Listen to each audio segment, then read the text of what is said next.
Week 8 is now wrapped, and as much as I'd like to say we survived the bye-pocalypse, as it's become known, when there's 6 teams on a bye, we lost a true fantasy football hero in Cam Scadaboo this weekend. So we'll be holding a memorial at my place later today. But for now, I'm John Macri, joined as always by Nathan Jahnke, and for this episode of the PFF Fantasy Podcast, we'll be going over all of the top waiver wire options heading into week 9. Nate, never seems to be a shortage of injuries to deal with here, does there? So how are you doing coming out of week 8? Doing fine. Unfortunately, lost to you in our one matchup that we were facing each other. I had Rashee Rice, you had Kareem Hunt, and that made the difference at the end because you kept stealing Rashee Rice's touchdowns. But a fun week for waivers this week with the trade deadline 1 week from today. Lots of speculative ads from that and a lot of running backs this week, whether it's injuries, whether it's players emerging. Regardless of your league size, there should be a running back for you to pick up if you're in need of a running back. Yeah, plenty of running back stuff. I mean, Kareem Hunt. I mean, that should tell you how my season is going. That the fact that I had to start Kareem Hunt this week. But yeah, it's not great, but we'll take it, I guess. But yeah, we got plenty of other running back options that we'll have to go through here. But there's a lot of other positions as well that we're going to cover. Obviously, heading into week 9 here, where we've got all the waiver wire options to go through. And if you do want the written version of this, you could head over to pff.com for Nate's article, and you could get access to that with a PFF Plus subscription. Just use the promo code PFF Fantasy Podcast 25 to get 25% off of that PFF Plus subscription, and that'll get you access to the rankings, the tools, player grades, all of that stuff. Otherwise, subscribe to the episode. We'd greatly appreciate that. And we're going to get right into the waiver wire targets here. So let's start at the quarterback position, Nate. Leading us off once again, although nice to see his rostership jump a whole 30 percentage points this past week, the elite Joe Flacco even added a rushing touchdown to his totals this past week, Nate. This used to be the Jackson Dart part of the show, but luckily Dart is now no longer available in 50% of leagues. His rostership finally jumped up enough, and this might be the only time that Joe Flacco is here at the top spot at quarterback because he ran for the 1 touchdown, threw for 2 touchdowns, another 200 passing yards. And we've been saying this for at least a month now. The Bengals have the best schedule for quarterbacks over the rest of the season. Some of the opponents have gotten slightly more difficult, but they are still among the top teams in terms of schedules over the rest of the year.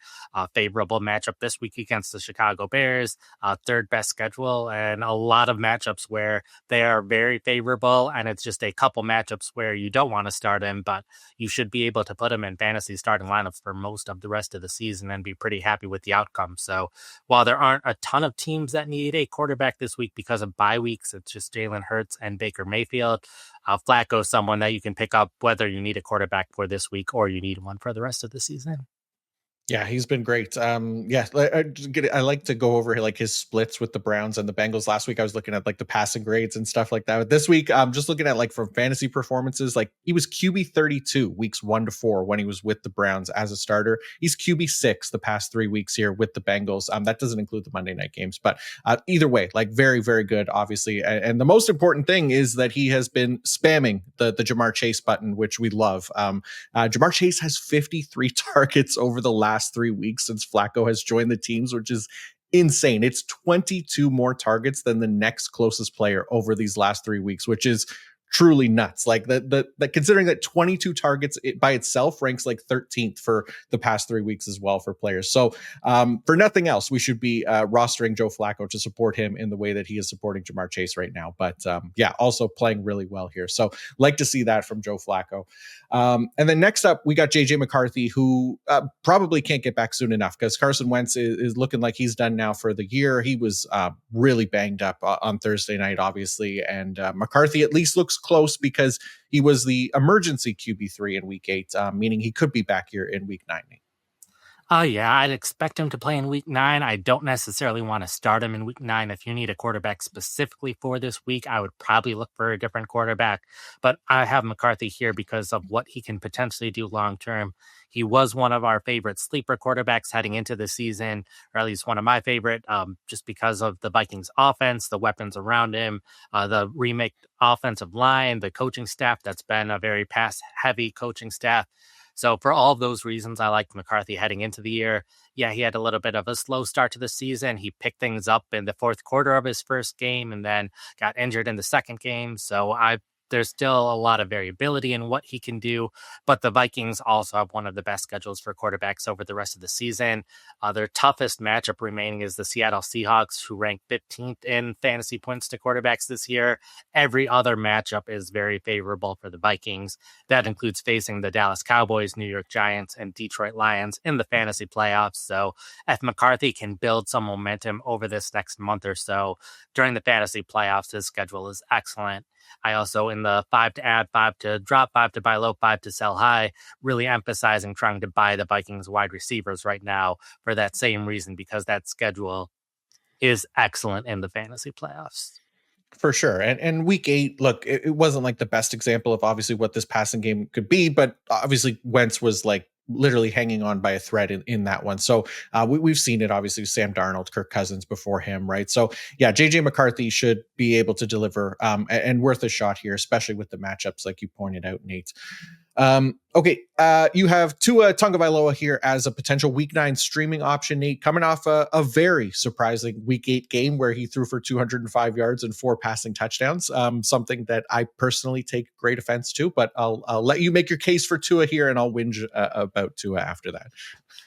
Oh, yeah. So I had Tua here. When I write the article on Saturday, I write about 20 or so players, just looking ahead to matchups, looking ahead to who I think I would pick up regardless of how they play in that week. And Tua was there because they face the Baltimore Ravens this upcoming week. And the Ravens have allowed one of the top fantasy points to quarterbacks this season. Teams are constantly throwing against Baltimore, and I expect that to be the case with Miami. I think Miami will need to throw a lot against Baltimore. And then Tua put together that great performance of the 4 touchdowns, 200 yards this past weekend. Fairly decent matchup. So I think there's a chance that Tua can have a pretty good week. So if you're in one of these deeper leagues, you add Jalen Hurts or Baker Mayfield, didn't have a backup quarterback, and are picking between 8 or so quarterbacks available on the waiver wire, there's a decent chance Tua could be your best option this week. Yeah, Tua. I'll say he's cost me the last couple of weeks, but yeah, look, I in a 14 team dynasty league that I'm in, there's like no quarterbacks available. I had Joe Burrow. He's been out, obviously, so it's been like Jake Browning and Tua Tagovailoa for me. Obviously, Browning rightfully got benched, and Tua was my only option. Week 7, he got me -9 points, so that was awesome. So of course, I'm never going to trust him again, right? So I made a move to trade for Jared Goff, but he was on a bye this week. I added Andy Dalton, who got me -8 points this week. So yeah, Tua got me 30 on my bench, but he's obviously capable of putting up fantasy performances. And like you said, going to be against the Ravens here, going to have to pass. But yeah, my Tua, I guess a little bit upset with Tua, basically, to say the least here. But yeah, other people can take a shot on him. I'm personally, he's on my blacklist right now. So we'll get into the running backs here, Nate. And we'll before we do that, I want to let everybody know that this episode is brought to you by DraftKings. So what is your favorite touchdown of all time? There's over 100 years of touchdowns to pick from. For me, it's the next one, because with DraftKings Sportsbook, an official sports betting partner of the NFL, every touchdown could bring you closer to cashing in. DraftKings Sportsbook delivers the unmatched intensity of the NFL right to your fingertips, from first touchdown score to anytime touchdown props or the thrill of live in-game betting. Every snap is loaded with opportunity. And here's the best part. New customers can bet just $5. If your bet wins, you'll get $300 in bonus bets instantly. We're using DraftKings odds here at PFF. So if you're looking for best bets and edges to target on DraftKings, you can tune into the PFF betting show every Friday at 10 a.m. Eastern on the PFF YouTube channel for great suggestions on what to consider when betting.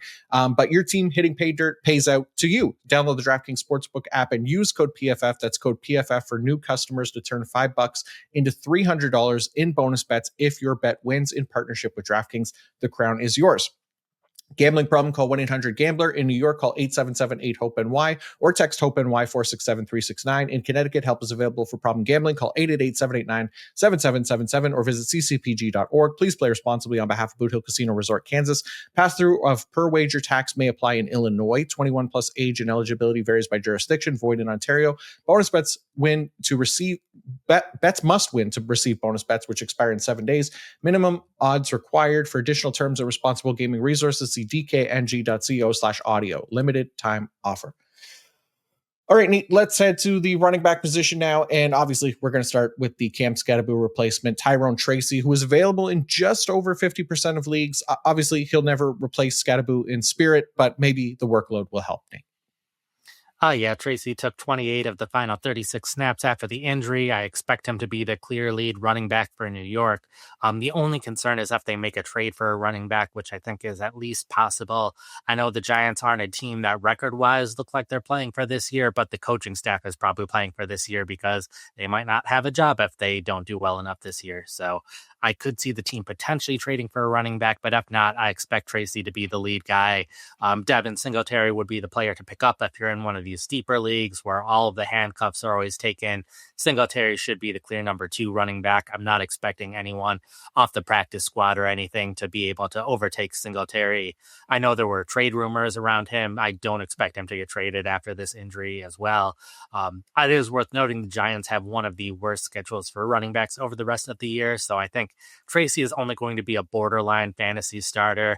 If you're in one of these 10-team leagues, that's probably where he's going to be available, but there's probably only going to be some weeks where you want him in your starting lineup. So if you're working with free agent budgets, I wouldn't spend a ton to get him, but he is a clear lead running back. Those don't show up on the waiver wire every week. So if you are desperate for a running back, then he is someone who you can at least put in your fantasy lineup. Expect him to get double-digit touches every single week. So he's worth considering, but I wouldn't go all out to get him if you aren't in a great need for a running back. Yeah, that's a fair point. Yeah, and nice to see him at least getting the work on early downs and getting some of those passing downs as well. So obviously can have some value there. But like you said, it's not a perfect situation, and we'll see what they do with the trade deadline. I think they could add a wide receiver too if they really want to be buyers here at the at the deadline, even though they're 2-6. But even still, we'll have to keep an eye on that one. But next up is Trey Benson. He is 1 week closer to making his return from IR potentially as soon as week 10, but best to get ahead of it since that rostership is already pretty close to 50%, Nate, and obviously would jump up quite a bit once he's back.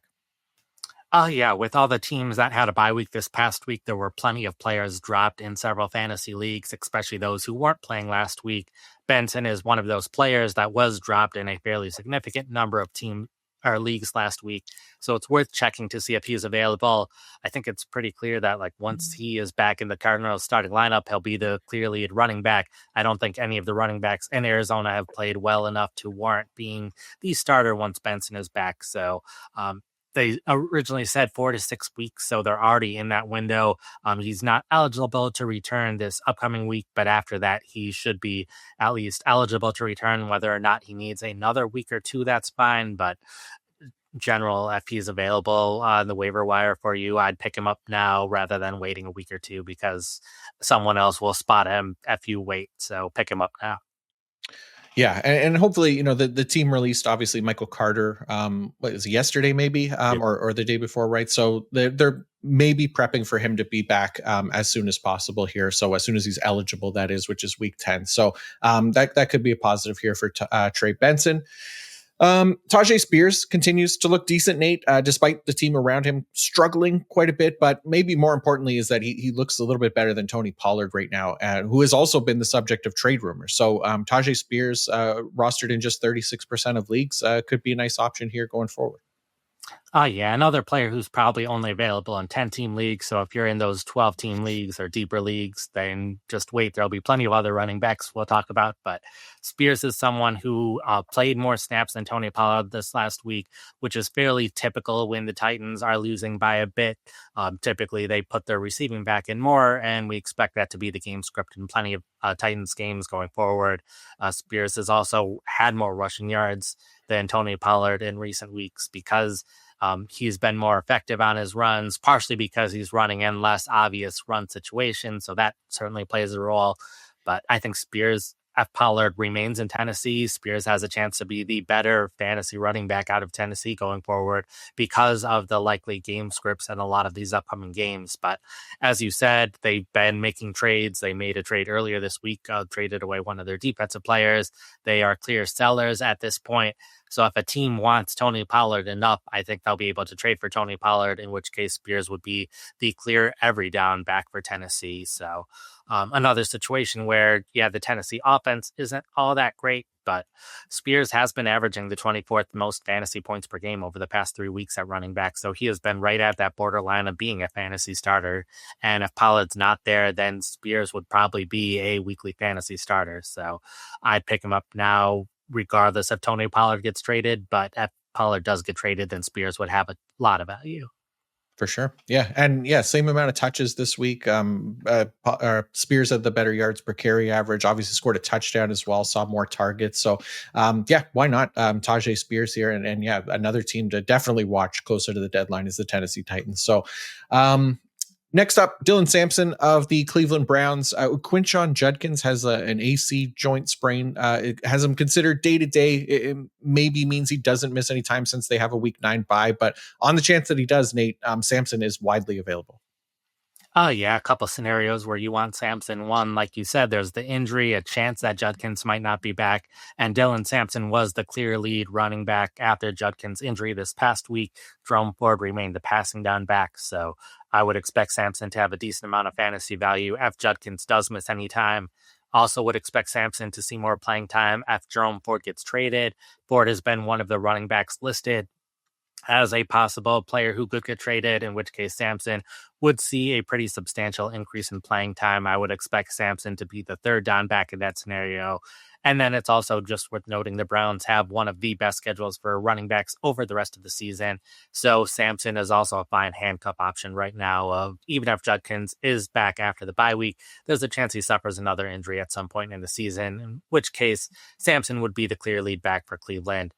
We've seen that he can catch a lot of passes as well, which certainly helps. So he could have some long-term value. So a lot of scenarios where Sampson could see an increase in playing time, but also a chance he's just a backup for the rest of the year and has no fantasy value because of that. Yeah, for sure. And look, we got a lot of guys here who are coming up as like kind of handcuff options. So we'll start with Isaiah Davis of the New York Jets. And he's been kind of the clear RB2 with Braylon Allen out. And Breece Hall, obviously one of the more popular trade names right now. And if he does get traded, that role for Isaiah Davis could probably grow substantially, Nate. Yeah, Davis had a pretty nice week this past week, ran 7 times for 65 yards, caught 5 passes for another 44 yards, so was pretty effective in the Jets offense this past week. Not expecting him to see this many touches every week as long as Breece Hall stays, but like you said, we have the trade deadline in 1 week from now.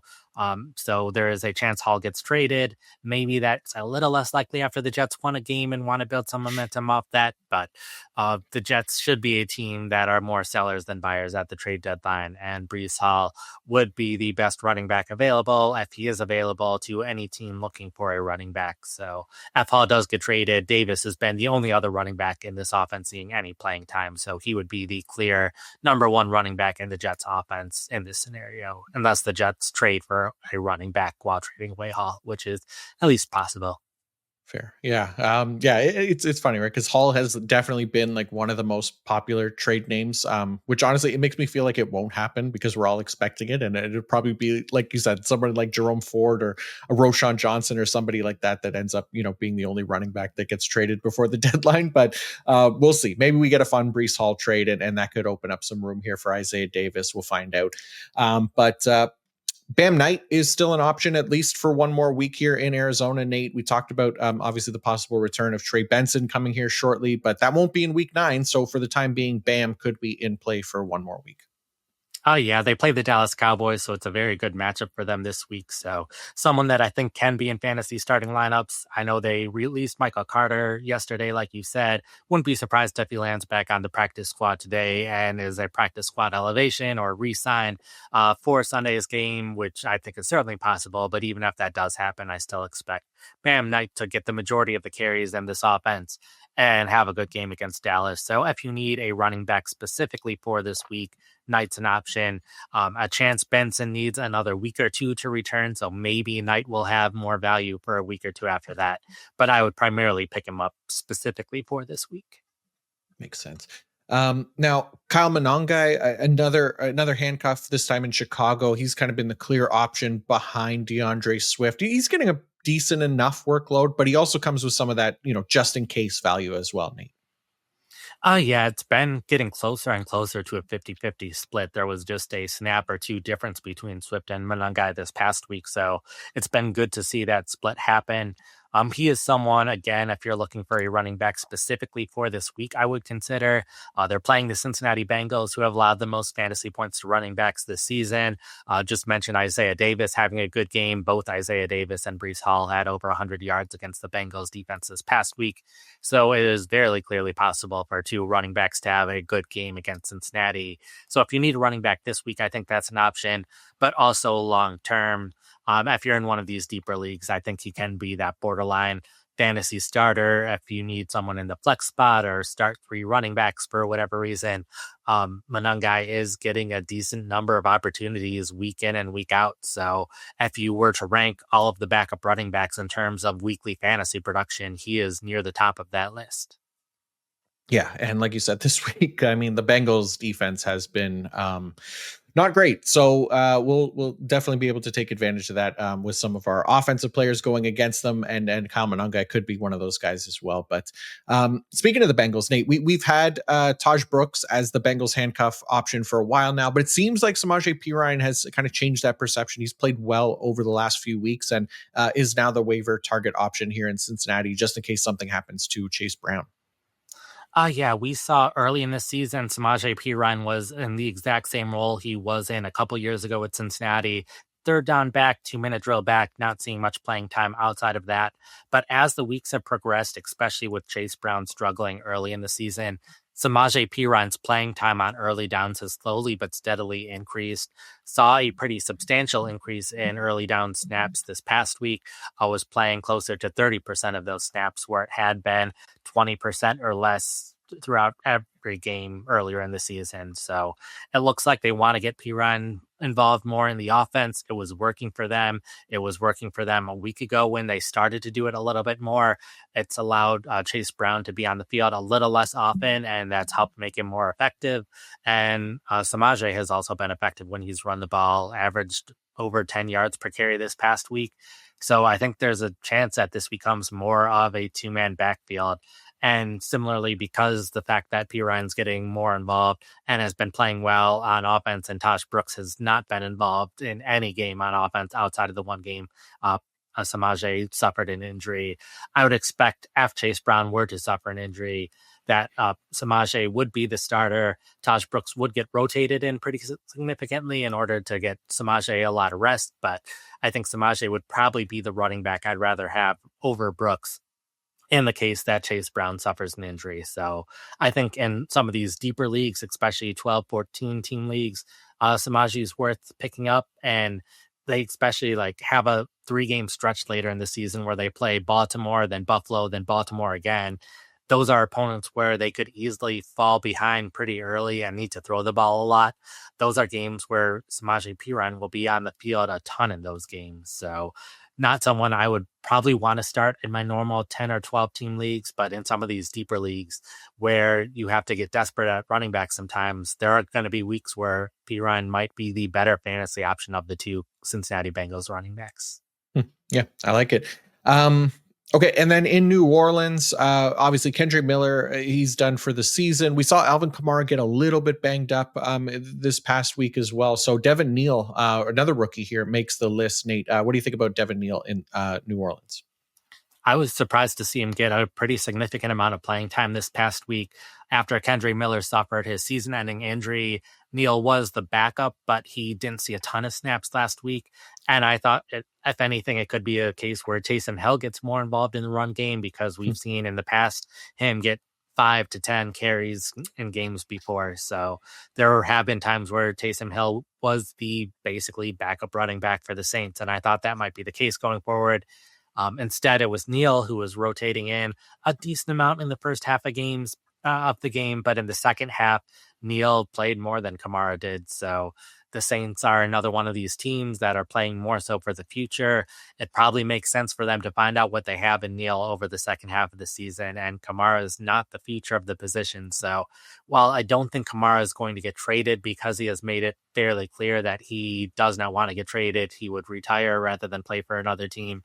I expect Kamara to be on the team for the rest of the year, but I wouldn't be surprised if Neal gets more and more work as the season progresses, as they prepare for the future of the team. And they could easily make Neal the early down back, Kamara the third down back, and see how that goes. So a chance Neal is the player getting the most touches in the Saints backfield at later points this season.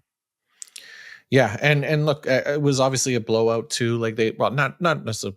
It was, the game was in hand for Tampa Bay, right? So, and with Kamara, again, getting a little bit older, he looked like he got a little bit banged up in that game. It makes sense that they would try to lessen his workload even more. So, yeah, like you said, Devin Neal, some opportunity there to potentially get more involved. And speaking of which, Tank Bigsby of the Philadelphia Eagles. So we saw Saquon kind of pull up a little bit. I think they called it a groin injury after the game. They're heading into a bye this week, but Tank Bigsby looked pretty decent, filling in a little bit for the Eagles this past week. So he's available in about 80% of leagues, Nate. Yeah, a couple of teams where it was pretty unclear who their handcuff running back would be, or it was changing over time, that I thought it was worth mentioning some of these handcuff running backs in these leagues where a lot of the handcuffs are rostered, and Tank Bigsby was the clear number 2 running back for Philadelphia in this game. Was mixing in a little bit before Barkley's injury. I expect Barkley to be fine. They even said he could have returned to the game, but the Eagles were winning by so much that it didn't make sense for him to. But Bigsby ran 9 times for 104 yards, took 15 snaps on early downs to 3 by Will Shipley. If Saquon Barkley were to suffer an injury, I would expect Shipley to play a lot on third downs and probably the 2-minute drill as well. But I'd expect Tank Bigsby to be the clear early down running back. AJ Dillon had that role a little bit for them earlier in the season. He was inactive a week ago, active again this week, but didn't see an offensive snap. So it seems pretty clear to me that Bigsby would be the handcuff if Barkley were to suffer an injury. And this Eagles offense relies a lot on the run game. So I'd expect Bigsby to be a better handcuff option than a number of other handcuffs in the league right now. Absolutely. Yep. And then another handcuff here for another high-end fantasy option at the running back position, Amir Abdullah in Indianapolis. Obviously, Jonathan Taylor has been amazing this season, arguably the fantasy MVP. And Amir Abdullah, if anything were to happen to Jonathan Taylor, we want to kind of insulate ourselves against that as much as we can. Abdullah looks like the RB2 in Indianapolis there. Yeah, it was DJ Giddens at the beginning of the season. He pretty clearly won that number 2 job pretty early on in training camp. Then at the start of the season, when Khalil Herbert was on the practice squad, they released Herbert, added Amir Abdullah on the practice squad to replace him. And Abdullah has worked his way up, started seeing snaps on the active roster when Tyler Goodson was dealing with an injury these past 3 weeks. But now Goodson was back, so Giddens was a healthy and active this week for the first time this season. So we had seen the snaps with Abdullah playing ahead of Giddens a little bit, but we were only talking about 2 or 3 snaps each game because Jonathan Taylor is so rarely off the field. So it looked like Abdullah was ahead, but I couldn't be super confident because it was such a small sample size. But it is pretty clear now that Amir Abdullah is the backup to Jonathan Taylor. And if Taylor were to suffer an injury at some point this season, I'd expect Abdullah to be the main running back for the team. And we've seen the team rely heavily on the run game. The run blocking has been great for Indianapolis this season. So I'd expect Abdullah to have a pretty significant amount of fantasy value. He did have that 100-yard game late last season. So, and we also seen Jonathan Taylor deal with a lot of injuries throughout his career, has luckily stayed healthy so far this season. But if something were to happen to him, I'd expect Abdullah to have a pretty significant amount of fantasy value. Yeah, definitely. I imagine they'd still continue to lean on the run, even if something were to happen to him. But yeah, Jonathan Taylor has looked amazing so far this season. Obviously healthy. That definitely helps. So just to make sure, basically, is you want to have Amir Abdullah as that handcuff just in case. But last running back on the list here, Nate, Ollie Gordon of the Miami Dolphins. So the rookie running back has been getting pretty involved here for the Miami offense, especially around the goal line as well. So um, he's our final running back waiver target on the list here. Yeah, he's been the clear number two running back for Miami, seeing a decent amount of carries each week because they've relied so much on their running backs and can't give everything to each end. So, specifically, if you need a running back this week, they play the Baltimore Ravens. Ravens haven't done all that great stopping the run so far this year. So, I could see Gordon having a decent number of carries and having some success on those carries. So, if you are in one of these leagues where you really need a running back, you have a lot of running backs either injured or on bye weeks, and you don't have that many great options, Gordon is someone I would look for on the waiver wire to potentially fill in your starting lineup this week because there might not be better options in some of these deeper leagues. Gotcha. All right, we'll go on to the wide receivers in a second. I want to let you guys know that this episode is brought to you by Fabric by Gerber Life. Parenting is filled with high pressure decisions, and it can be difficult to tell if we've made the right choice for our kids' future.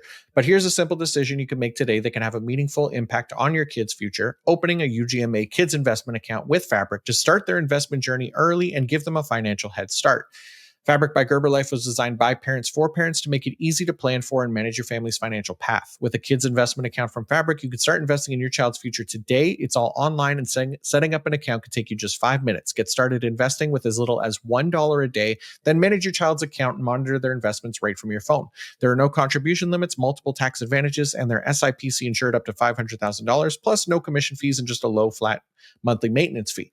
Fabric has partnered with Gerber Life, trusted by millions of families like yours for over 50 years. Join the thousands of parents who trust Fabric to help protect their family. Start investing in your child today at meetfabric.com/PFFNFL. That's meetfabric.com/PFFNFL. MEET fabric.com/PFFNFL.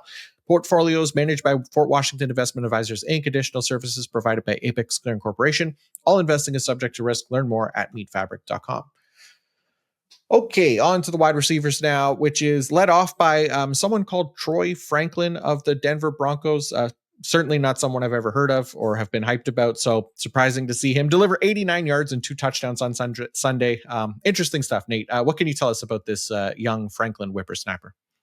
Luckily, if you've been listening to the Waiver Wire show these past couple weeks, these top few wide receivers, guys that we've talked about week in and week out, a lot of them had pretty good games this past week, led by Franklin with his 2 touchdowns and 89 yards.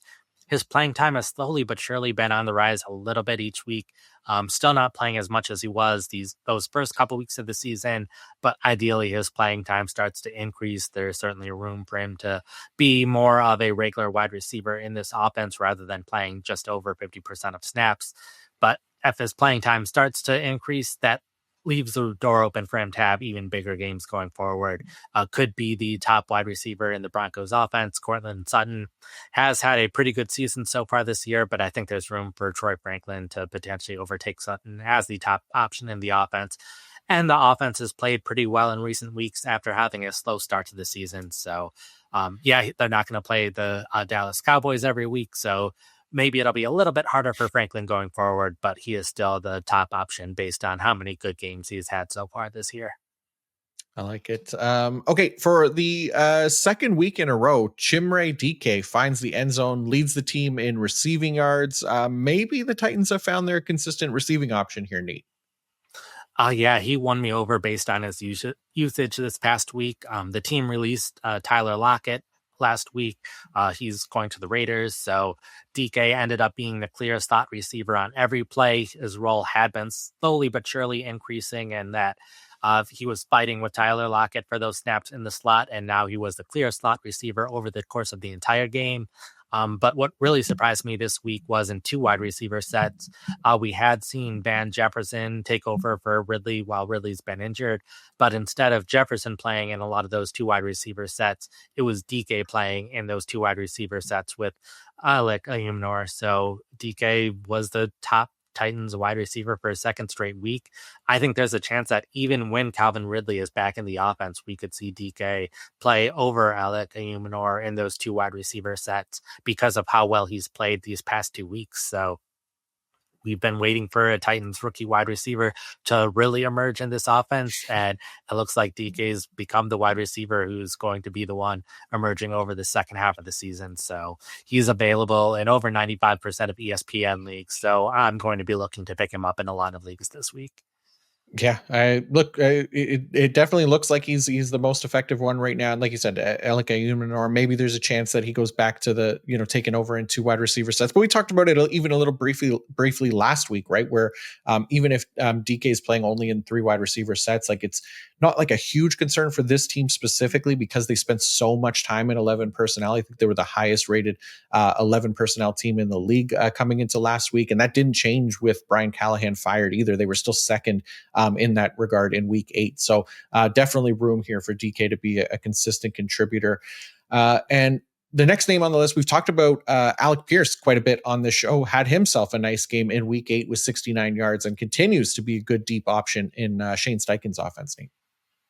Yeah, those yards only came on 2 catches, so he needs to make those big catches in order for him to have that fantasy value. But if you look at all the wide receivers who are available on the waiver wire and how they've done so far this season, Pierce is near the top of that list. The one weird thing about him is typically these deep threat wide receivers typically score more touchdowns than you would expect, and Pierce hasn't found the end zone yet this season. So I wouldn't be surprised if over the second half of the year, Pierce sees some regression in terms of those touchdowns, starts to score a little bit more. So instead of having these weeks where, yeah, he only caught 2 passes, but that was still close to 9 PPR points, those should start being more like 15 points in some of these weeks, or 16 or 17 if he's able to find the end zone. But I still expect him to be a pretty consistent part of this Colts offense because he is so different from the rest of the Colts receivers in that he's the deep threat. Michael Pittman, Tyler Warren, Josh Downs, all shorter targets. So I would expect Pittman, Warren, and Downs to be continuing to compete for the same targets on each week. One of those wide receivers or / tight end have a bad week where I think Pierce will continue to get his targets every week. And it's just a matter of if he's able to make 2 or 3 of those big plays or not.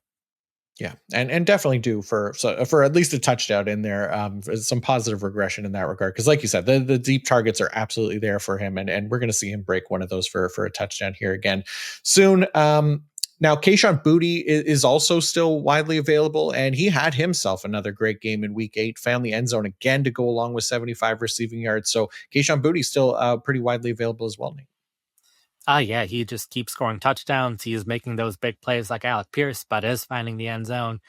My concern with him is his schedule is a little bit more difficult over the rest of the season. I do want to note with Pierce, they do play the Pittsburgh Steelers next week, so a pretty good matchup if you're looking for a wide receiver specifically for next week.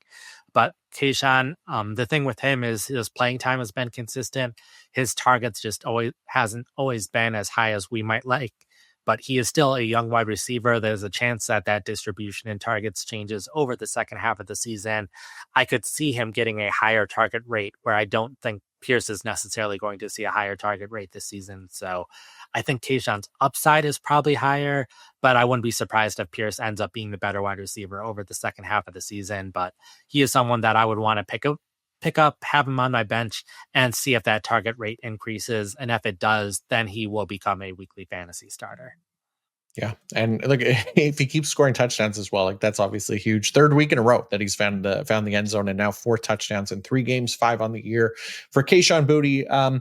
Now Las Vegas has a couple of wide receiver options because Jacoby Myers is also a trade candidate heading into next week's deadline. So Trey Tucker, not as widely available as Jack Besh, but both of these guys potential waiver target options here heading into week 9.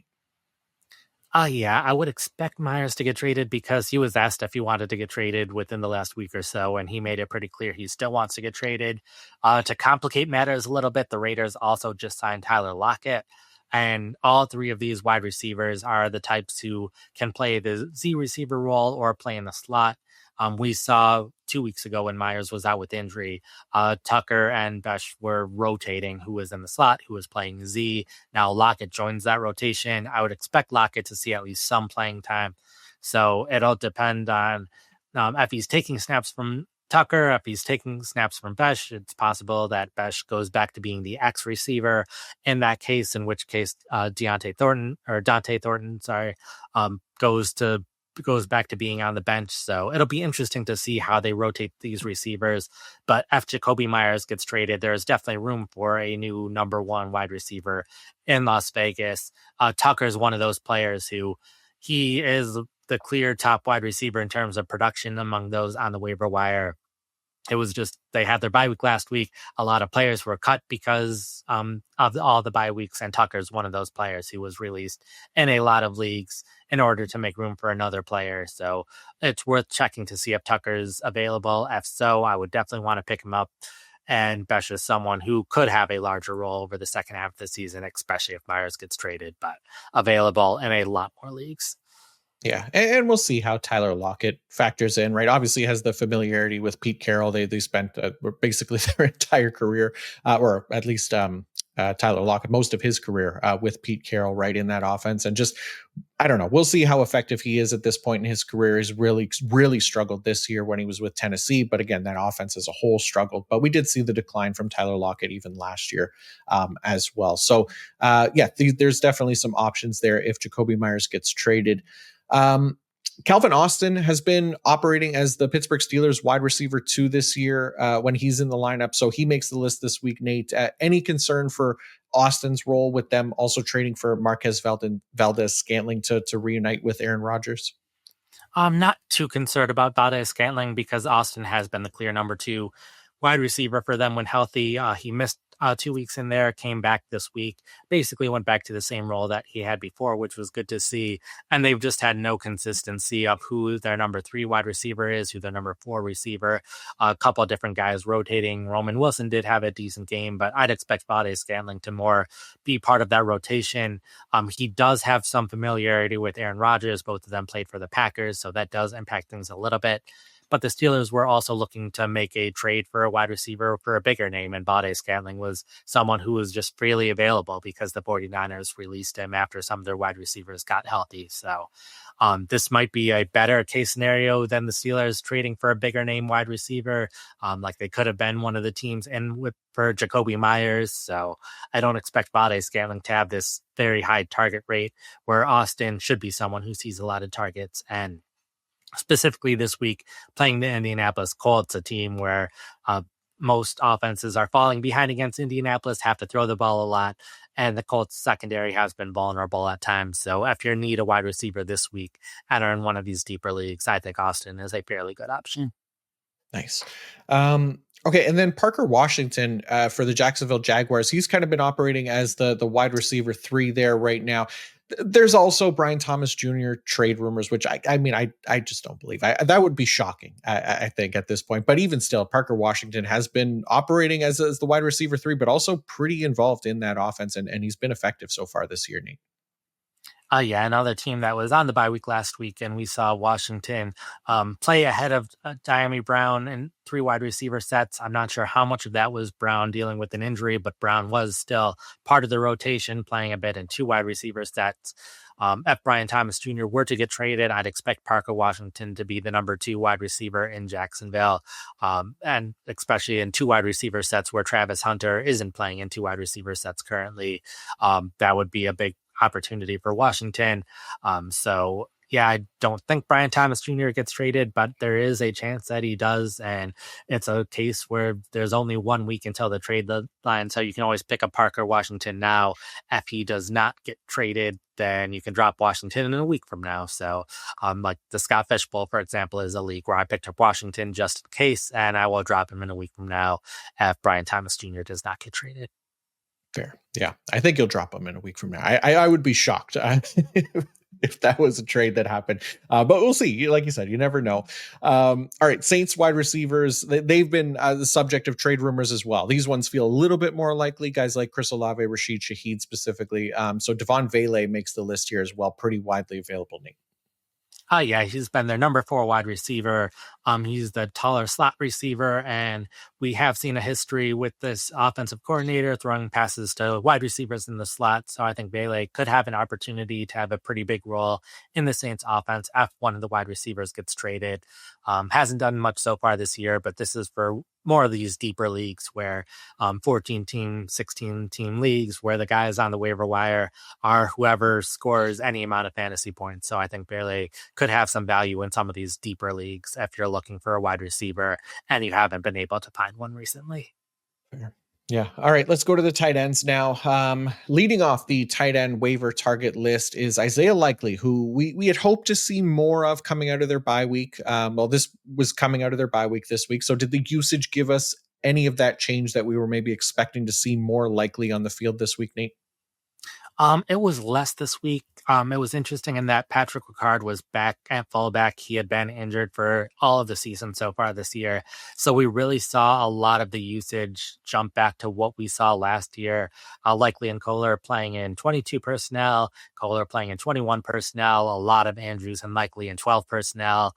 Unfortunately, we saw more of Andrews than Likely in 11 personnel, which wasn't great to see, but this opens the door for both Andrews and Likely to have some fantasy value. The big thing is the Ravens' schedule is excellent for tight ends over the rest of the season. I would argue the Ravens' schedule for tight ends is the best for any of these 4 position groups over the rest of the year, particularly in the fantasy playoffs from especially weeks 13 to 17.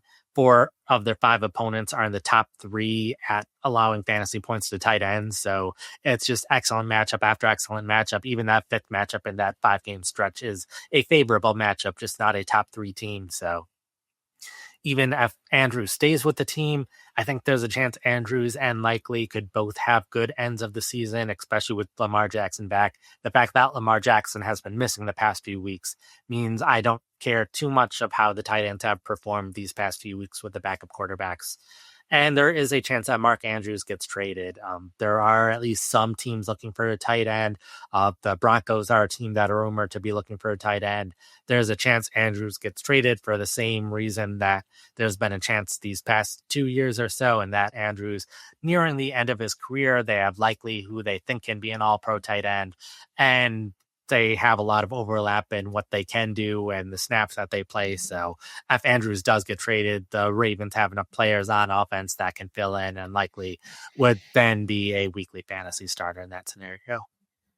Yeah, I hope you're right because what we've seen, obviously, it hasn't been great, obviously, for Likely so far. Started the year injured, and Lamar Jackson not being in there obviously hasn't helped. But just 12 yards in a game, that's been his best week this season. But the grades pretty much across the board have not been great. But like you said, it's not like Mark Andrews running away with that job right now either, right?